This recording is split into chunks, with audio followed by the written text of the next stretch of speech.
আমি এটাকে মানে অ্যাজ আ র্যাপার ওনাকে আমি দেখছি খালি, শুনি না, কারণ দেখতে অস্বাভাবিক। ঠিক আছে, ওরা চারজন মিলে একটা র্যাপ সং করেছিল, একটা চ্যানেল থেকে বেরিয়েছিল। এবং তার কিছুদিন আগে একটা পডকাস্ট থেকে কে ডিভা, আমি পুরো পডকাস্টটা শুনি এবং তিনি, আমি ডাইরেক্টলি বলছি, কারোর খারাপ লাগলে কিছু করার নেই, না না সিজিকে খুবই গালমন্দ করেছে। যেমনি হচ্ছে সিজি কিজি লাইক দিস, এবং সিজি আমাদেরকে দবিয়ে রাখে, এ রাখে সে রাখে।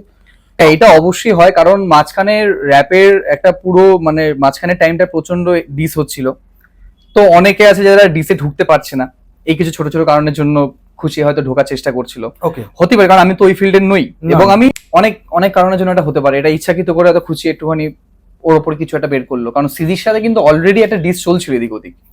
টেরিবার একটা পডকাস্ট এসেছিল, ওটা আমাকে একজন দেখতে বলেছিল, আমি পুরোটা দেখতে পারিনি, আমি প্রথমটুকু দেখে আমি বন্ধ করে দিয়েছি, কারণ আমাকে তত সময় ছিল না।